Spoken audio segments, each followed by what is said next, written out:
just take them off and see if you can still read it. It's not rocket science. Ask people whether anybody else can read it. Sometimes we get really obsessed with the design of something, making it look really, really unique and really, really distinctive. But if that's at the expense of making it accessible, then for me it fails to do its job. Web access.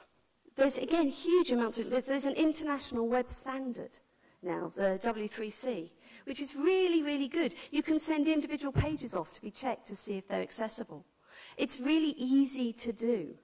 It's not hard. It's really easy the next time you're designing a website to have it written into your brief that the designer makes it W3C compliant to level, AA. It's not a hard thing to do. It just means you've got to do it. Put that little bit more effort in. Consulting with disabled people, I think, is one of the key ways of making information accessible that actually very few people do. But actually, if you aren't the experts, there are other people out there that are. And you can simply ask them. Okay, alternative formats. Braille, we know. Braille's a dying language in the UK. It's being used by less and less and less people. But it's still really important if your population is an older one, because for them, sometimes it can be vital. Videos with BSL interpretation or Ausline interpretation over here are becoming increasingly popular.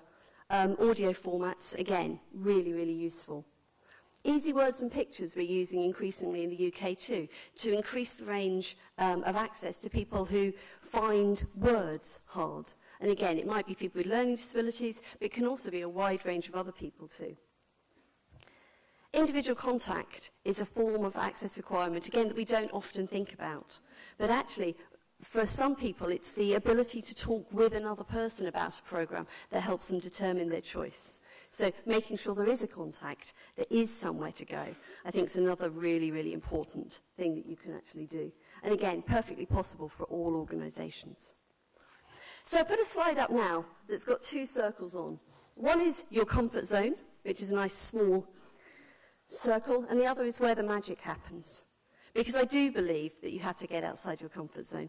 I always thought that I was, I said I was interested in diversity. I've always said that. I've always said I respect other people and different cultures. And my daughter called me out when she was in her early 20s. She's 24 now, my oldest one. She got a tattoo, and I went to pieces.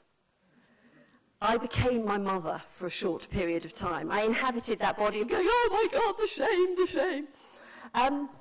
And it really reminded me, and she kind of really reminded me, that actually in order to really appreciate diversity, it's not just a word, it's not just a phrase on a piece of paper, it's something you actually have to do something about to really understand what it's like to be someone else.